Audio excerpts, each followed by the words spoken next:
Hello, everybody, and welcome to the podcast. I just wanted to take a moment to actually talk a little bit about the virus itself and the way we're responding to it as far as Americans are concerned. There's a woman in Oregon, and these are the stories that I think that really matter. How we act as individuals is so important. The woman in Oregon who bought groceries for an elderly couple, and they were too scared to go out. Apparently on March 11th, a lady by the name of Rebecca Mara, shout out to you, was going to the grocery store in Oregon when an elderly woman yelled for her to come over and tearfully told her that she and her husband were too afraid to go into the store. They were afraid to get sick, apparently because they're in their 80s, and of course it does affect older people much more. And while I really feel for their fear, what happens next, of course, is that the lady slides a $100 bill through the window at a grocery list because she agrees to go buy the groceries for them. What she did, of course, was buy the groceries for them and give her back the money. And she makes a simple quote here. She says, "I know it's a time of hysteria and nerves, but offer help to anyone you can. Not everybody has people to turn to." Rebecca Mara. That was on March 12th of this year. So I guess my point is, I'm here in Beijing, and you're there in the United States, and if you're in New York, you might as well be in Wuhan. If you're in Washington State, the governor's handled things pretty well there, and you seem to be coming around. California, I don't know how you did it, but good for you. And I hope you can all get back to work really soon. It looks like the president has got a plan to let the governors make that happen. So in the meantime, I have a little quote on most of my social media that says, "Always be courageous and kind." And I would encourage you to do exactly that. So let's get started. Hi, we're here again with the podcast. This is Mike Rice, as you know, and we are talking with people in Beijing, specifically, so far at least, Americans in Beijing. And today I'm sitting with Brian Jacques. Thank you. I almost said Jacques again. I'm sorry. Brian Jacques, who is a former colleague and an educator here in Beijing, American as well. Yes. Yeah, and I've invited him to have a conversation. As you know, this covers a lot of things, living and working in Beijing, where we came from, and of course, the virus situation on a global basis, the American response, the Chinese response, etc. So, Brian, welcome. Tell me, let's start out with a little bit of where you're from and how you came to Beijing. I grew up in upstate New York. About 14 years ago, moved to North Carolina, lived there for 10 years. Ended up getting a DWI, so that ended my career. So I got a TOEFL certificate, came to Beijing, ended up getting married. Been here 4 years, married for 3. You're one of 2 people that I have interviewed by the time we're done that are married to a Chinese person here in Beijing. What is your wife's name? Kathy. Kathy. And she has 2 children? One. One. Yeah, 9-year-old daughter. 9-year-old daughter. What's her name? Ariel.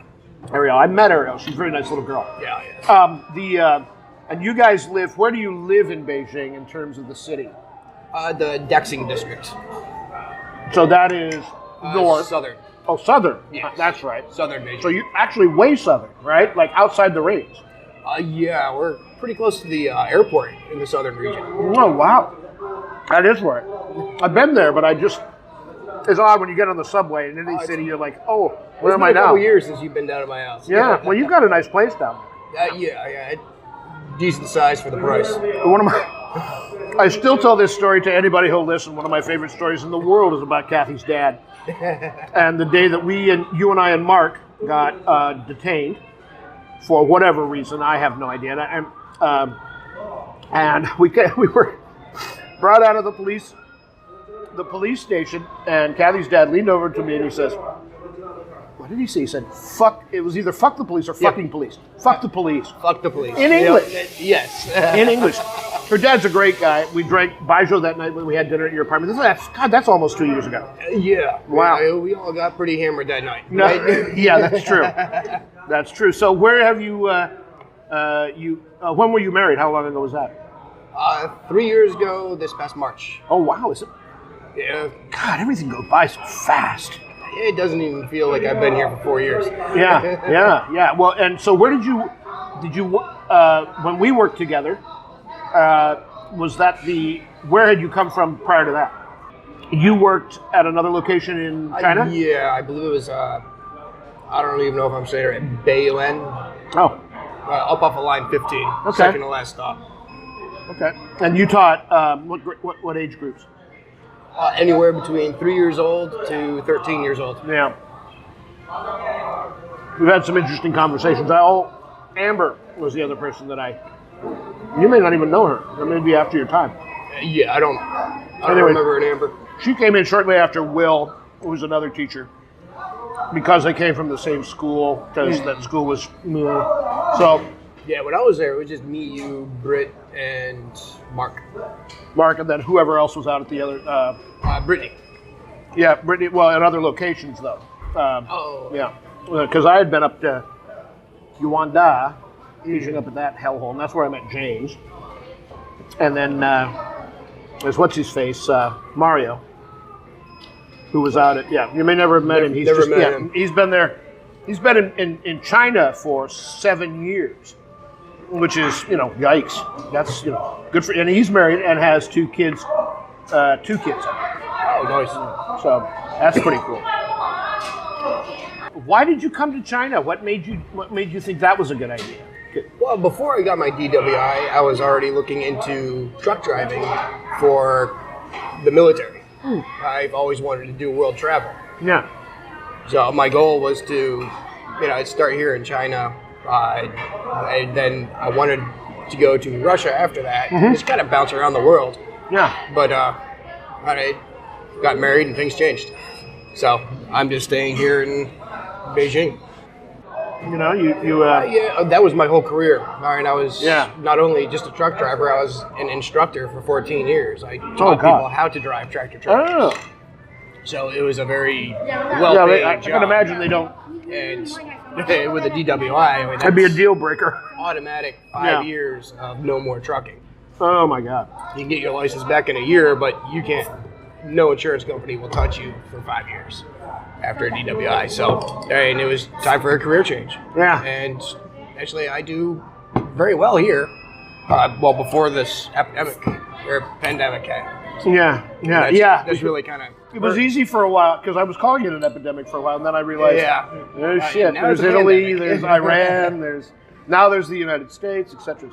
So, I was, that's an interesting point too because I made pretty good money in the United States, and I was coming to the end of my career. My desire to actually do my career, I guess, more than anything else. And I ran into a guy down at the bar, and I've told this story too many times, but I ran into a guy down in the bar that I lived above, a pub that I lived above. And he was from Guangzhou, a middle-class white guy who was teaching English. And he was talking about how wonderful China was. And I was like, gosh, because I had that whole only Nixon can go to China, Mao suit image of China, right? Revolutionary China. So I came here, and of course it was a huge culture shock, right? I mean, obviously I was like, oh, well, I guess I was wrong about that. Pretty much everything that I read about, the videos I watched about China before I came, most of it was not true. Yeah, it turns out that most of it isn't, right? Well, there's things that hide themselves well. I think there's attitudes by the Chinese that we may never know. No matter how well you know the language, there's also the thing that you finally realize that you will never be Chinese. Right, true. Yeah, and then there's there's where China is in their development in terms of what's the word that they use? Well, I'll just come up with one. Monochromatic. There's no there's not a lot of differentiation in color here that isn't foreign. So so it's whereas in the United States, everybody's foreign pretty much. So you grow up around either 100 or at least 4 different, you know what I mean? Yeah, and it's different. It's just simply a different perspective. Yeah, I remember when I first came to China, seeing any foreigner, especially English speaking, it's like, oh my God, can we talk? Yeah, and they're like, no. I was very surprised. Yeah, foreigners aren't are like, you as lonely as I am? Yeah, but that's not the point. I can't be seen with you. not acknowledging each other in the grocery store. I get the biggest.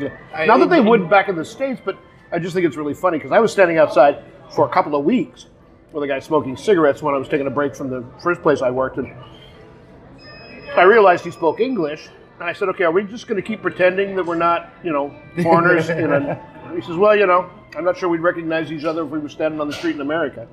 I said, "I don't know, man. I wonder. Maybe eventually, sooner than we've done it here." So we got into this kind of great conversation about that whole thing.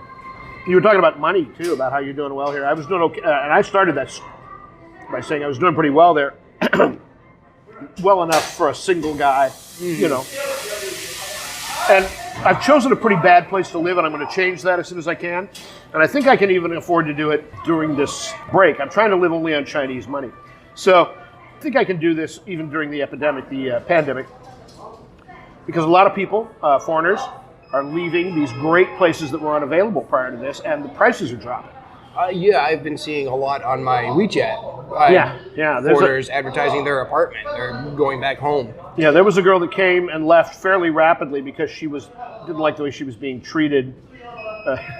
Surprise, surprise. And her name was Brianna, and they had gone away for a while to go on vacation, and the epidemic started.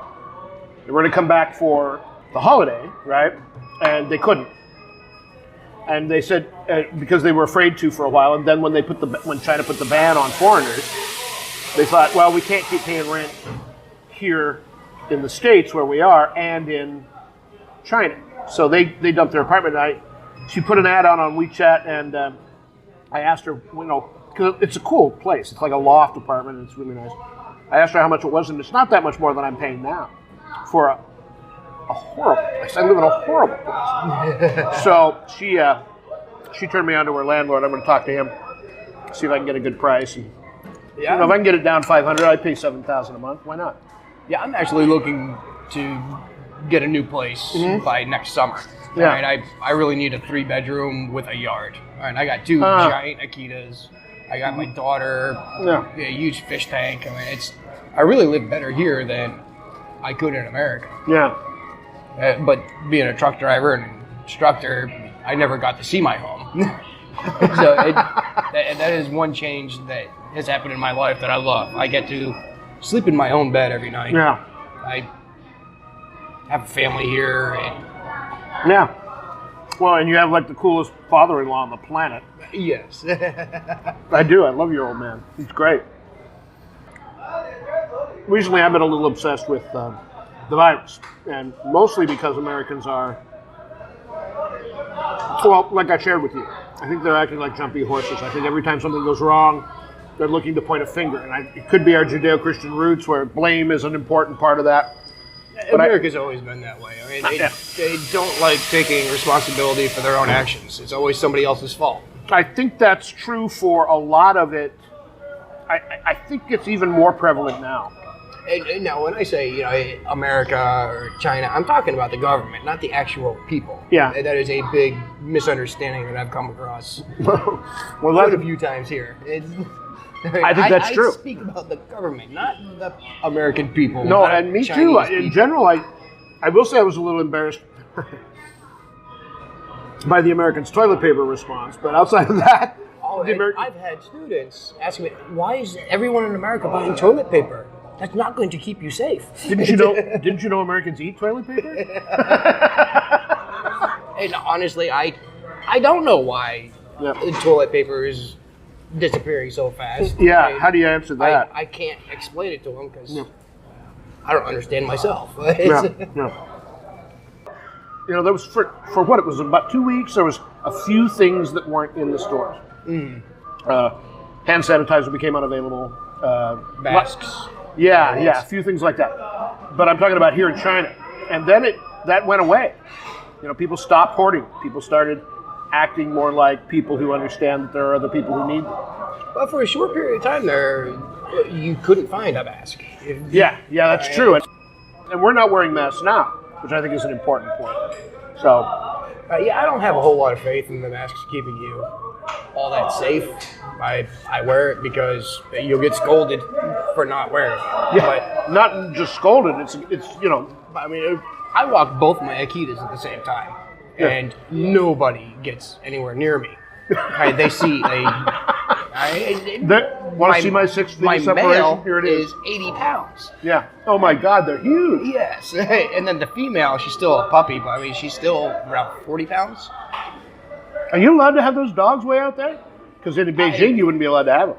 Or that be still is Beijing. Right? If the police want to, I guess they can come and take my dogs. They probably wouldn't do that. They'd probably fine you, right? I'm not sure how that. Yeah, I don't know either. Her father used to have Great Danes. Oh my God! They came in and actually, I've heard that their temperament is suited to an apartment. Yeah, which is really surprising because they're small horses. Yeah, no, they are absolutely rideable, as it were. Anyway, I was actually getting to a point about living here in Beijing and how it's. I'm not sure if it's a combination of because of the fact that we're foreigners and we get paid more. Because I know teachers I've worked with, Chinese citizens, get paid a third of what I get paid.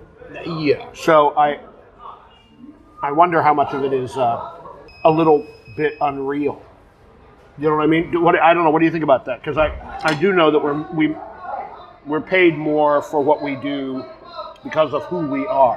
Yeah, that's really kind of the opposite of what you grew up with back in the States. Right? It's being a foreigner usually makes you less money. I've seen so many teachers that are from other countries. English is not their first language. They're still making good money, and I can hardly understand what they're saying. It's like, how are you teaching? My experience has been that they focus a lot on, pretty specifically, Americans and that form of English. Yeah, that's why I do so well down in my area. I mean, a lot of parents will tell me, the American accent is the important one. That's the business language of the world. They're going away from the British accent and looking for Americans. Yeah. And because of that, I was able to open my own private tutoring company. And I doubled what the schools were paying me. Yeah. And that came to an abrupt stop right there this past Chinese New Year. I mean, I could not believe it. So now I'm trying to deal with this online stuff, which is very difficult for my younger students. Yeah. My teenagers, they enjoy it. But I mean, it's really kind of simple with the teenagers because you're just sitting there talking about, a lot of times I'll talk about movies we've seen or favorite video games. Yeah. Talking is a huge deal. I think it's one of the things I miss about my kids, mostly because what is stopping them from stopping that beat? I'm about to go mad as a hatter. I think it is the temperature gauge, taking people's temperature. I think she's playing with the gun. Oh, lovely. Taking her own, making sure it stays constant. Yes. Am I still good? Isn't that weird? I can't believe how many times my temperature gets taken every day. I know it. Well, that's why I ride with my sleeves up now, because if I get hot, they're going to stop me and wait. My problem is my bike is very fast, and I always go as fast as it can go. So all that cold air, is registering that I'm almost dead. Yeah. That's happened to me a number of times. Like, are you okay? And they will not let you in until. Usually, I'll just lift my shirt up. Okay, take my stomach. That's had no wind on it. I don't know. It makes me laugh because it's a horribly inaccurate way to control that. But that being said, it seems to make people feel better. I don't know. Maybe that's the whole point. You said you've been in China for 4 years. Yes. Yeah. And 2 of that was actually teaching. But after you got married, now what's the deal with that? I've always wondered that story. So now you're married to a Chinese person, lovely girl, and you have perhaps even more responsibility. Yeah. But now the Chinese government doesn't allow you to be what? How does your visa? Is it a visa change or what's the story? Whereas you have a 1-year visa. Yeah. For a Z visa, mine is mine's good for 2 years at a time. And after 2 more years of marriage, I can actually get my green card. Oh, your right to work, so basically go back to something akin to a Z visa that would allow you to get a job. The only difference is, from what I understand, anyone that's allowed to hire a foreigner, I'm allowed to work for under that card. But I need 2 more years of marriage. I see. You must have 5 full years of marriage without leaving China for more than 3 months within a year. That makes, in a weird sort of way, it makes sense in terms of the government, in terms of preserving the economy internally. It makes it difficult for, I think, some businesses that want to hire you. That is one good thing out of this pandemic that's happened to me. Is now I'm much higher on the list because these foreigners that left China, the diaspora, they are not allowed to come back just yet. Yeah. So as long as they get over that 3-month mark, now I'm much higher on the list. I know. A lot of foreigners. Well, of course, I did notice too that there's this huge amount of jobs that are showing up. Yeah. I will say this: they're not paying as much, which is weird. The salary has gone down a lot. I think that has to do with, for the first time, not about how much they can get out of a foreigner, but they just don't want to take the chance of having the money. It's much more capitalist and less, how much can we screw this foreigner for? That sounds so racist. Well, they're getting hit with a lot of fines, too. Yeah. Like, you and I spent 5 hours being interrogated. Yeah, that's true, we did. And, the school we worked for didn't do anything wrong that I know of. They're just a way to make money. Well, yeah, nothing at our level. I think maybe they probably were turned on. I don't think they play their cards straight. I think there's a lot of that finagling that goes on in places like that. Like my father-in-law, he was telling me they weren't even interested in us teachers.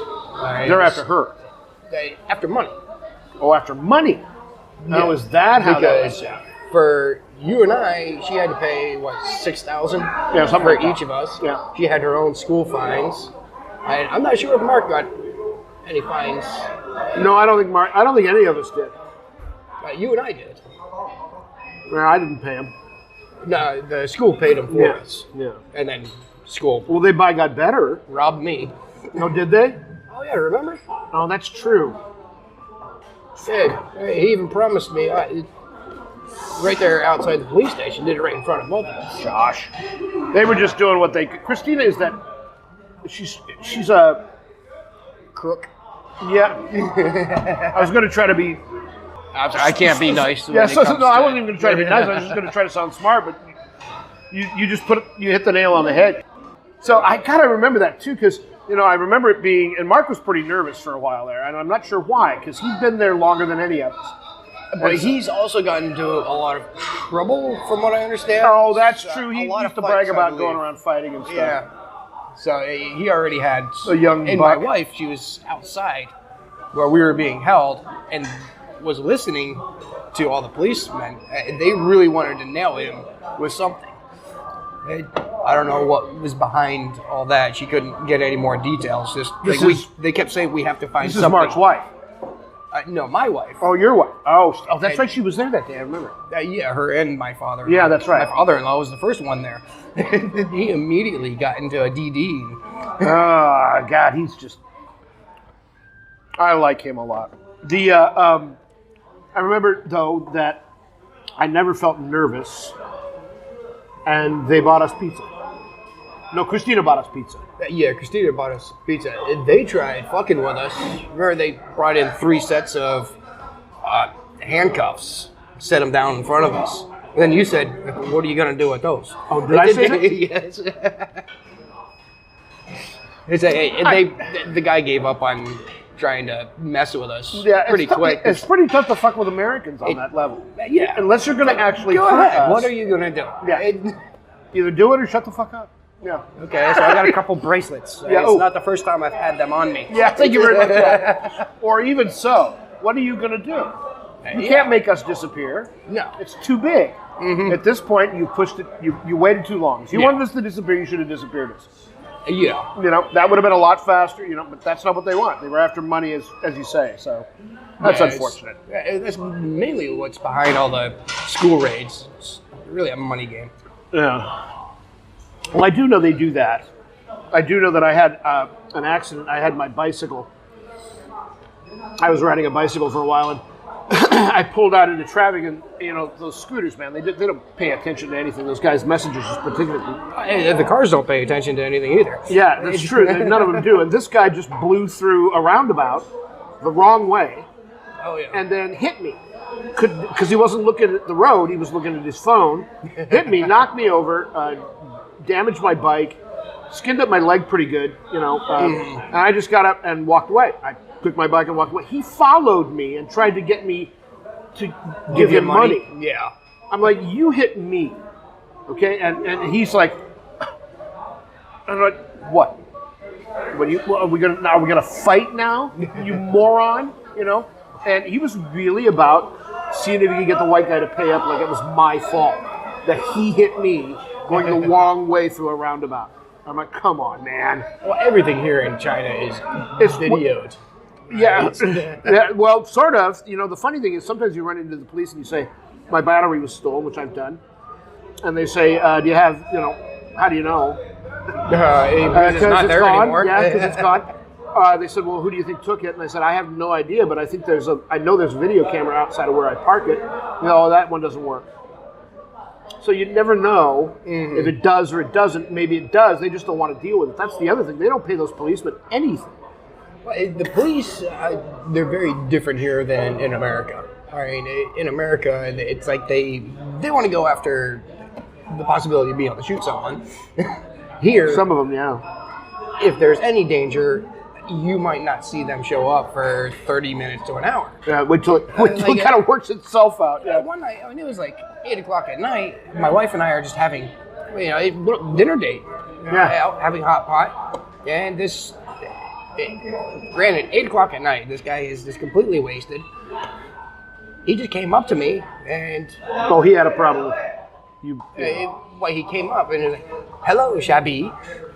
Shabi. Yeah. And tried shaking my hand. Like, man, I'm having dinner, go away. Yeah. Next thing I know, I'm getting clocked in the side of the head.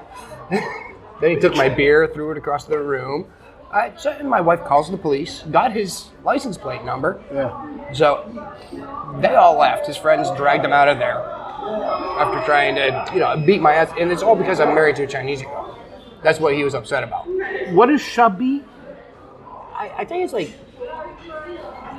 a universal swear word. Right? It's sometimes it can mean asshole, bitch. I see. So it's a universal. Was he drunk?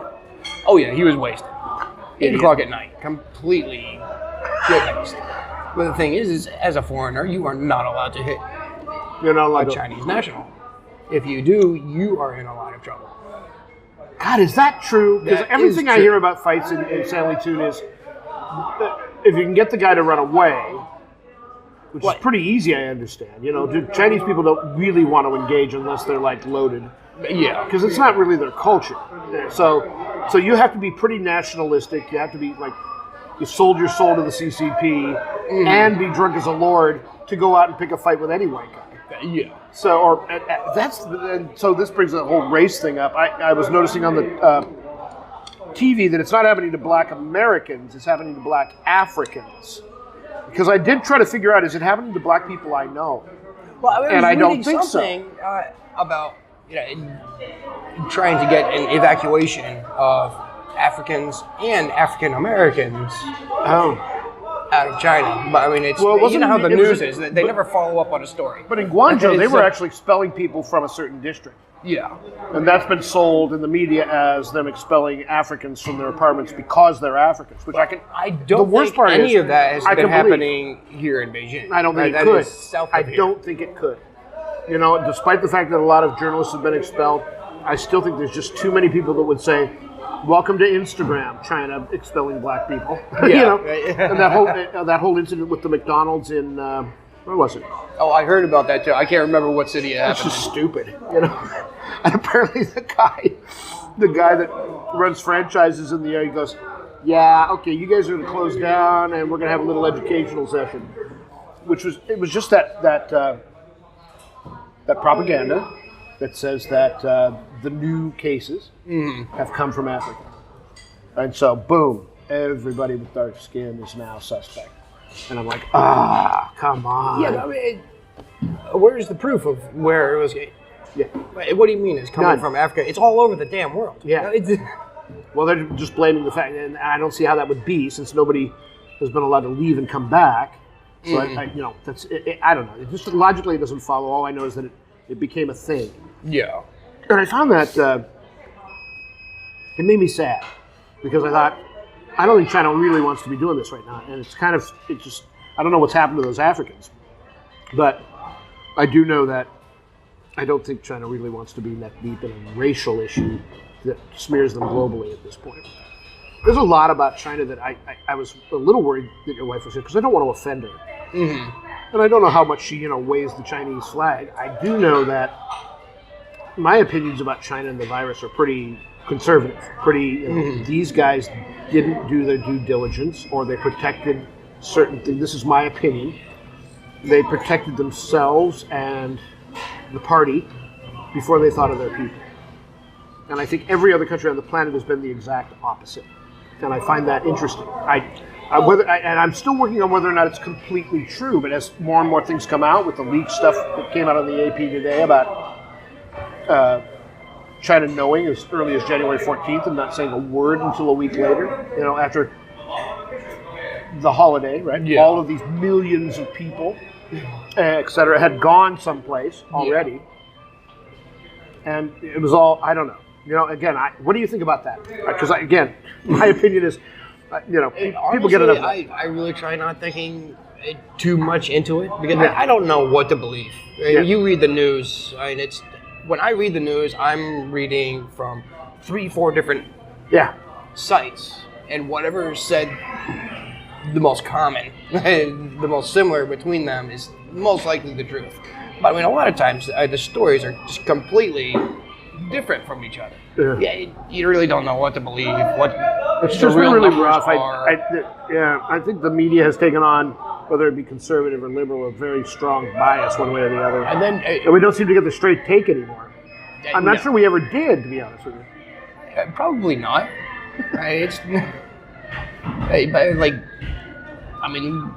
Watching little news clips from Trump and different reporters. It's almost like watching a comedy. Yeah, somebody made it up. Yeah, this is like Seinfeld, or worse, Seinfeld with meaning. This is just fucking hilarious. If Seinfeld had power. Yeah. Is there anything you miss about America? No, nothing at all. Not interesting. I guess maybe I was thinking the other day. I saw a picture of Seattle and I remembered Seattle as it was, and I realized it's not that city anymore. So that kind of faded, but somebody posted a picture of an old acquaintance, a photographer. The ferry runs, there's a huge ferry system in Washington State, one of the largest in the country, and it runs back and forth between Seattle and several of the islands, and it's pretty cool. And so as the ferries come out of the Seattle Bainbridge Island run, they move down, and so the really old ferries are on on the smaller runs. So if you want to be nostalgic, and I used to do a bike tour, a riding motorcycle tour around. There's a loop you can do, going up over Desperation and coming down and taking ferries most of the way.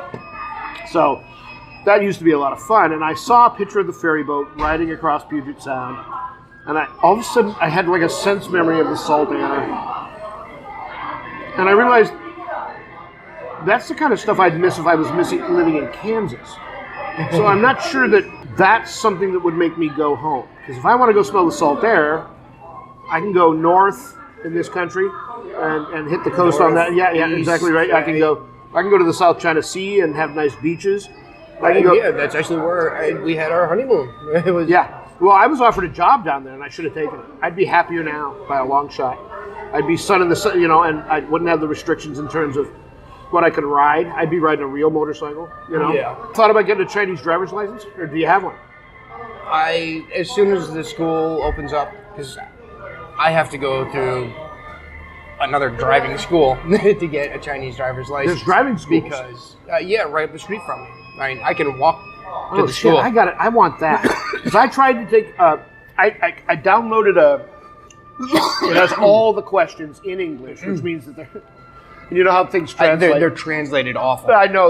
And I think they're translated as best they can be. That's the worst part. I think they're worded weird. And the other thing is that there's a lot of focus on how to behave if the police come, or what's your insurance, or that kind of stuff that we just don't cover in the States because that's a whole separate thing. Yeah. Obviously, you obey the police on the road, and that may be one or two questions.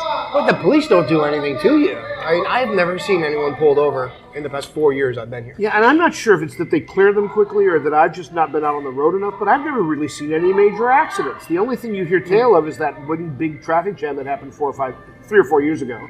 That like 20-mile long traffic jam here in Beijing. Yeah, as far as accidents, it's usually scooters. Yeah, scooters either doing something stupid or drivers not seeing scooters. One thing, I've seen people flipping over their bike because without looking, they just open the door to their car. Oh yeah, and then bam, that's nasty too. That looked like it hurt. I was on my bike. My first bike, that did 70 kilometers an hour. Right? That was an awesome bike. Yeah. But I got sideswiped by a car. I ended up breaking 2 ribs, separated one from my breastplate. And basically the skin on the left side of my body was gone. Nobody stopped. There's a great story in the Beijinger about how a guy was riding his motorcycle and some woman threw herself in front of the bike and everybody saw her do it. And they're like, no, it's his fault. But he was unlicensed. So the combination of the accident, although she got no money, the combination of the accident and the unlicensed bike got him deported. Oh, wow. This is a few years ago. So I just thought that's a classic Beijing story, right? Yeah. You get wrong, you still have to go home. Well, I mean, it is very easy to get thrown out of the country. I have had foreign friends teaching at a school. They have a teaching license, everything. Yeah. The school, to save money, cheated on the paperwork. Not all the paperwork was visa legit. wasn't in order. So now, you have a Z visa, but it's bullshit because the school's paperwork is bullshit. And they think they can get away. You're getting deported. I was worried about that with Christina, but it turns out she's actually pretty legit. She has really good fake paperwork. What do you think about America and the virus and the response? Do you have a general feeling on that? Because we've talked around it a little bit, but do you have a feeling as an American? A lot of what I see on little news clips, the shit coming out of Trump's mouth. A lot of times I feel embarrassed of being an American. Like, oh my God. There's a lot of stupidity going on over there. Right? And just this morning I'm reading the numbers are going up in America for people catching the virus. You still have over 2,000 a day dying, and they're going to start reopening stores next week. Yeah, that's not a weird thing. I'm not sure how they're going to do that. Then I heard a lot of talk about we need to find out who's immune because we think it's been through here before, and we just didn't know it. We called it something else at the time. With how bad this is, how could you not have known it's been the point is before? that with all the people that are dying, there are literally 5 times the amount that have it that aren't. Mm-hmm. So it's possible that we thought it was just the flu at the time. It wasn't as much of an epidemic. And that there are some people who might actually be immune to it, and can we utilize that in some way? We still haven't surpassed the amount of people that died of the flu last year. The flu as we knew it then, right? Yeah. Standard flu. And so I wonder why this time we've gone apeshit. Why have we literally gone insane with governors telling people like in Michigan, you can't drive from one property you own to another property you own. Mm-hmm. What's up with that? Arresting individuals for being out alone. And the reason the protests are happening. Americans are like, don't tread on me, and I'm like, God, that's just so American. And then you got Trump throwing out his tweets, encouraging these protesters. Yeah, I'd give real money if he'd stop tweeting. But the other part of that, though, is that it's been part of who he is since the day one. So now we, if he stopped it, people would wonder why. And it gets back to that thing I was talking about before. I think before we started recording is that I think that if he stopped tweeting, people would say, Why isn't he tweeting anymore? Is he trying to hold something back? So the guy can't win. And the other thing is, I think he's probably going to get 4 more years. I'd be really surprised if anybody like Joe Biden could beat it. Well, the thing is, Biden, he's 78 years old. Well, they're the same age, right? Yeah, I thought Trump was a little younger than him. Oh, he might be 75, 74. Okay, so 4 years different. But Biden is, what do they say, sundowning? I think the guy is, he's like grandpa. Yeah. And that's charming, unless you want to be president.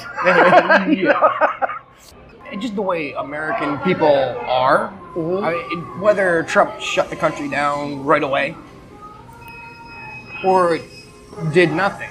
Yeah. Either way, if people are going to complain. Yeah. Why did he shut it down so fast? Why didn't he shut it down faster? In America, nothing you do was a good thing. There's always going to be complaining about how what you did was wrong. Yeah. But, no one knows everything that they need to do. No one knew the outcome was going to be like this. It's true. China stopped in the 80,000 range, but that's what they're telling us, isn't it? So, well, that's a sensitive subject with my wife. She believes it. She believes China did the right thing. Maybe because of the way I say it.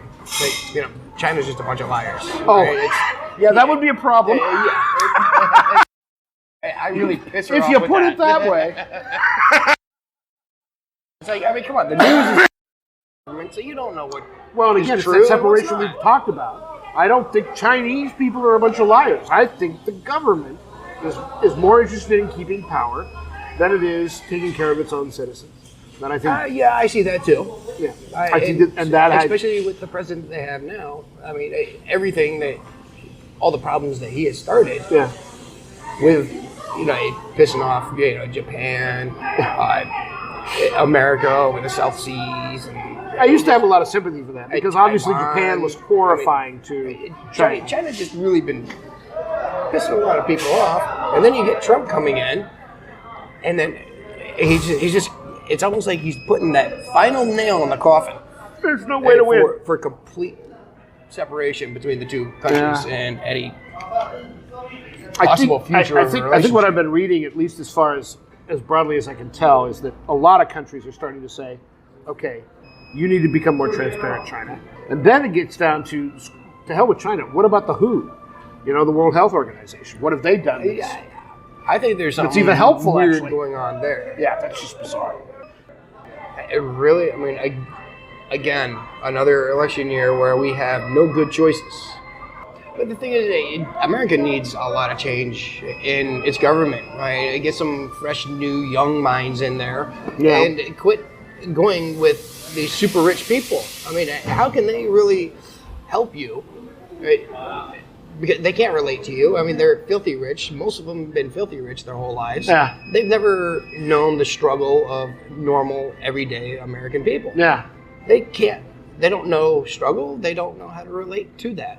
So how can they come up with good ideas and stuff to help enrich America? They just enrich themselves. Yeah. And you're already filthy rich, and you care about making even more money. Hey, come on, give me a break. It's that weird kind of thing about everybody. After actually having to work for it, there's this whole manipulation of stocks and bonds, etc. It becomes, might take you, a few minutes to write the check to the guy who does that for you. You're right. So what's your plan? Once the virus is over, what are you going to do? I stay in contact with all of my students' parents. Okay. They are all just waiting for the majority of the restrictions to be lifted. Yeah. And right now, I can get into their housing developments, but it's a huge pain in the ass. They're going to have to meet me at the front gate, and rather than you just showing up. All the security guards know me by face. Yeah. Because I've been teaching for almost 2 years now. It's not like you blend in either, right? So all know who I am. Yeah. But just all these rules, they've got to relax. Yeah. But no, all my students, they want to. How many students do you have? Close to 30. And a lot of them do 2 classes a week. Right? It's $300 for a 45-minute class. Wow. So it's much better than working at a school.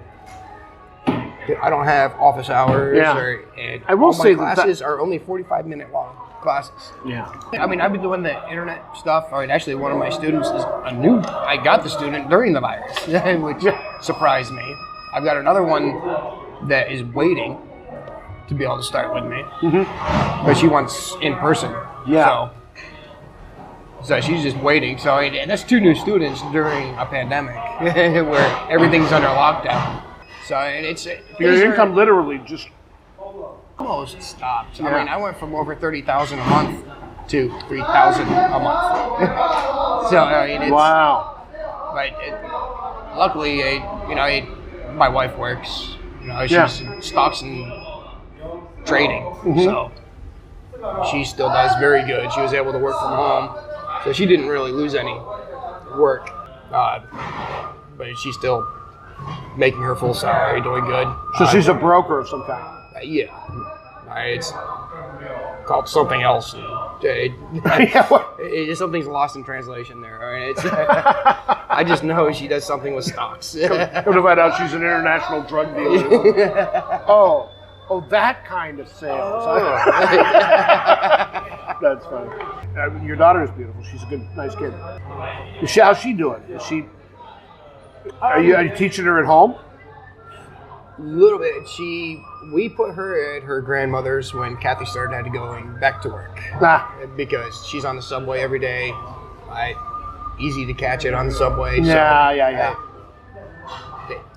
You're staying at grandma's for a few weeks. Yeah. I've got a couple of kids like that. They misbehave horribly online. Last week, I had a student, 13-year-old. He was at his grandmother's, and we're having class. Yeah. And his grandmother, very old, is thinking, he's playing video games. Right in the middle of the class, she just started kicking the shit out of my poor student. Oh, my God. Because she knows he's supposed to be having a class. But he's in front of a computer. So, the piss out of the poor kid. Oh. That makes me laugh and a little sad. Yeah. For the grandma, not the kid. The kid will get over it. Poor grandma, trying to do her best. Oh, my God. Even after she figured out that it was a class, I don't think she really felt bad. That's definitely a different generation. Yeah. That generation saw real trouble here. So they're like, you're going to study if it's the last damn thing you do. With my students, the most well-behaved ones are the ones that are primarily with mom and dad. Yeah. The ones that are always with grandma and grandpa, oh my God. It's a field day. Yeah. It's not like I want to crush a 3-year-old, but now's the time. Now we learn to sit for 30 minutes. And I'm very strict about it. The parents have kind of gotten on board with it. So I'm lucky in that respect. I'm also a really strict teacher. Because you took my class over. That's right. After I left. Yeah. But I remember it was, I think his name was Rocky. Yeah, Rocky, that little tub of mustard boy. That kid, I remember the parents were angry with me. Right? He took my flashcards and kicked them. Did he? Because he saw Thomas do it. He thought it was funny. Thomas is already standing in a corner. Yeah. Like, okay, bud, corner. Yeah. The parents called up because it's all on video. They could check the video any time of the day. Yeah. But why is my kid in the corner? He was being a little jackass. So. Yeah. Yeah. Rocky came around some. It took a while, but by the time he's now in the big class. This has got to be his last year because it's kind of set up on a 3-year program. He doesn't do anything unless you make him. If you're not his dad. I saw he has a little bit of a lazy side to him. Out of that class, the worst one I had a problem with was Thomas. Thomas has turned out to be a wonderful kid. Really? Yeah, he has really gotten a hold of himself. I hated that kid. He was horrible. I remember other kids would be coming back from the bathroom and he just clotheslined them. Yeah, he was brutal. He gave some kid bloody lips, bloody noses. He's expanded and grown. And he's turned into a good student and a nice kid. And very verbal. So he's no longer a bully? No, not that I know of. For the most part, he's started to express himself, and I think that's probably freed him. Mm-hmm. When do you think this is all going to end? Last question. I don't know, because I mean, we're here in Hohai today, and everything's still pretty strict. Most of the restaurants that I walk past from the subway to here is closed. The subway's dead. Right. Usually there's standing room only. I was going to ask you. I was able to have a seat and nobody next to me. Like, they're actually keeping distance on the subway. Wow. And nobody would sit next to you, too, either, because... Just my wife. Yeah. Yeah. And I kept a seat between me and the other guy, and he's still looking me up and down, like, why'd you just sit next to me? Yeah. Like, dude, there's an empty seat between us. Back off. Get over it. Oh my God, the other day, I just, because I love to cook, I just finished grinding up a bunch of black pepper. Yeah. I love fresh ground pepper. And then my mask broke. Your mask? Yeah, so I had to go to the drugstore, and I'm standing outside the drugstore waiting for her to go get me the masks. Yeah. And I sneezed. And this lady is maybe 10 feet away from me. She screams, turns around, and goes the other way. Because I sneezed. I will say this. I saw a guy the other day with his mask on, standing at the elevator. He turned around, pulled the mask down, sneezed on the wall, put his mask back on, and got in the elevator. I'm like, okay. That may not be how that's supposed to work. Yeah. But there's a lot of fear. Yeah, right? People are still very scared. Yeah. But I mean, down by where I live, almost all the restaurants are open. They still keep an empty table between. A lot of the restaurants around me, I mean, they're not even abiding by the, 3 people. A lot of the restaurants, I mean, the rule is, an empty table between each full table and no more than 3 people to a table. But I mean, they're even relaxing on that now. Yeah. There's just one, it's a lamb leg restaurant, one of my favorite restaurants by my house. Yeah. They are packed, line out the door. As soon as they opened, I love that. It was like everybody was waiting for this restaurant to open. China is really on the back side of it if they can play their cards right now. And I think that it's really great to see Beijing. Well, one thing that making the effort to come back is, there's a billion people in this country. And if the numbers are correct, 82,000 some got sick.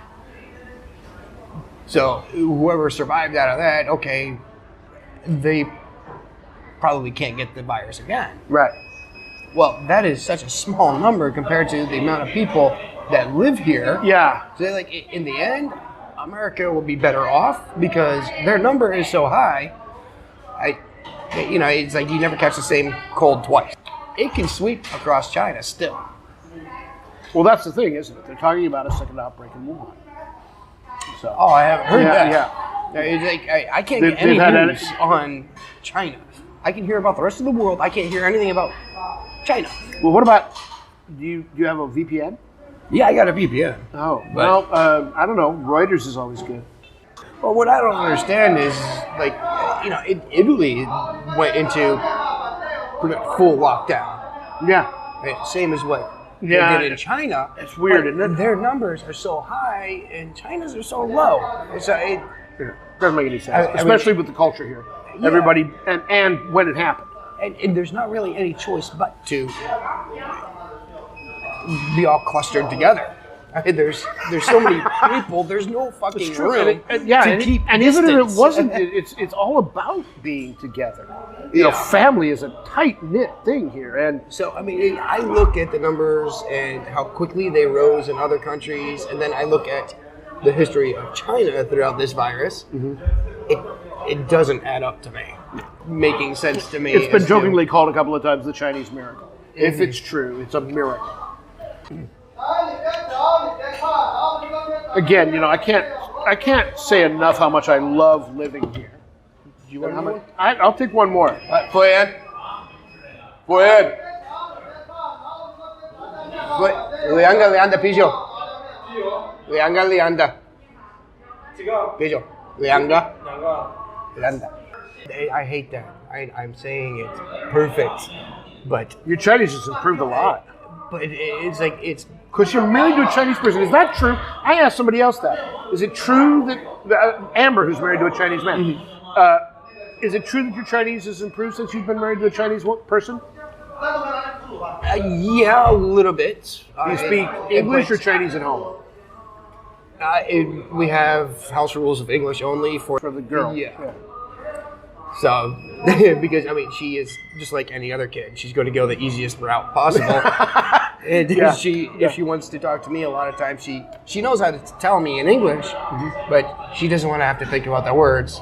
So she goes through mommy to translate to daddy. And, is your wife good about go tell your dad in English? Now she is, but I had to get on her a lot about that. If you wanted to learn it, not. If we're going to speak Chinese in the house, let's speak Chinese in the house. But with my Chinese, the problem is my wife, for generations, her family, Beijingers. Yeah. They are true Beijingers. Oh, yeah. So that's it's like, I had a Chinese teacher, and for waiter, it was for year. My wife cussed me out and said, "You sound like a stupid villager. It's for yet." Oh my God! So it's an urban accent. Yes. So that's where we get all that pirate R nonsense. Yeah. Because, vowel sounds are a big problem. Yeah, true. Especially with the short I. Yeah. The Betty Botter. Betty Botter bought a bit of butter. Oh my God. The butter Betty Botter bought was a bit bitter. Oh God. I bet that's a nightmare. I've got a 4-year-old, has the whole thing memorized, and he says it perfect. Yeah. And it has spread into his other words. He's actually pronouncing things the right way. That's cool. He can say bit, where my wife says beat. Beat means to hit something, beat something up. Or a vegetable. Yeah. Hit. Yeah, it's tough. I-E. Hit, heat. Yeah. And I never even realized how important such small sounds are until I started teaching. It's like, oh my God, it's the big one I struggle with the little kids, and you don't see it as much later on. They get over it, but is English or Englisha. I love hearing them say it because they always say it wrong. But vegetable. Vegetable. That's interesting. It's an overpronunciation of the word, isn't it? They're pronouncing every letter in it. That's the thing about American speech too, is that we have a tendency to push through things. We don't follow our own rules. Yeah, and the nightmare is that even so, there are so many rules and so many languages that it's hard to explain where certain things come from. The Chinese can say this came from X, and they can even show you the character and the opinion. Older students, because sometimes they hear me say the or the. They say, well, when do you use the? When do you use the? Absolutely, it's really tough. There's so much about English language. Being my first language, I can't believe how much I don't know about it. I have learned so much. Well, I thought the Chinese are that way as well. I think I think everybody is. I know it's supposed to be this way. I can't tell you why. Yeah, it's tough. Here in China, they care so much about what's the rule. Well, I don't know. Just do it this way. It's not important. Just do it this way. Yeah. Well, we should probably go ahead and wrap this up, right? Yeah. We've been talking for a while. Once again, I'm with Brian Jacques, and we have been discussing life, the universe, and everything. I really appreciate it. Thanks a lot, Brian. Yeah, you're welcome. All right. Bye.